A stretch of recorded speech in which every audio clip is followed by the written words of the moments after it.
Welcome to Nagarathna சமையல். இன்றைக்கி நம்ம பார்க்க போகிறது அப்பளக்கூட்டு.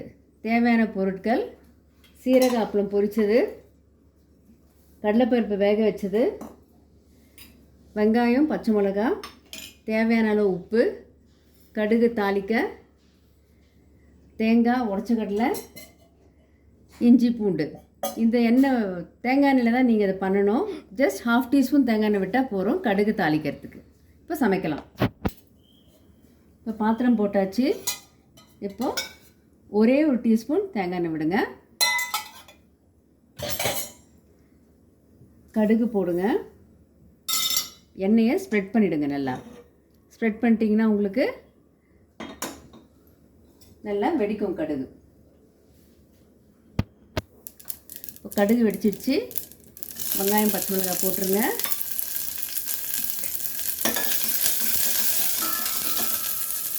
கூடவே வேக வச்ச கடலைப்பருப்பை போட்டுருங்க. அதில் இப்போது அரைச்சி வச்ச தேங்காய், இஞ்சி, பூண்டு விழுது இருக்கு இல்லையா, அதையும் ஊற்றிடுங்க.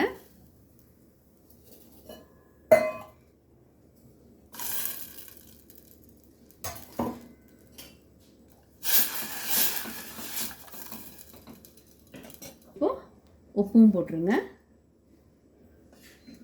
ஹை பண்ணிக்கோங்க. நல்லா கொதிச்சு வரும். இந்த பருப்புலேயே நம்ம மஞ்சத்தூள் போட்டு வேக வச்சாச்சு, அதனால் மஞ்சத்தூள் தேவையில்லை. ஒரு 2 நிமிஷம் கொதிக்கட்டும். இப்போது நல்லா கொதிக்குது பாருங்கள். இந்த டைமில் வெங்காயமாக வெந்துட்டுருக்கும் நல்லா.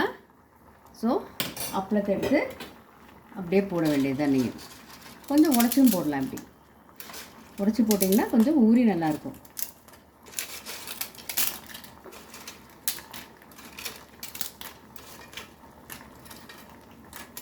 அவ்வளோதான்.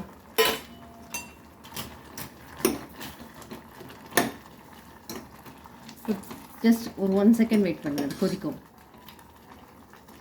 நல்லா கொதிச்சதும்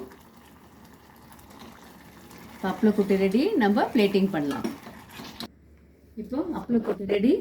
சாப்பாட்டுக்கு சாப்பிடலாம், சப்பாத்திக்கு சாப்பிடலாம், பூரிக்கு சாப்பிடலாம். ரொம்ப அருமையாக இருக்கும்.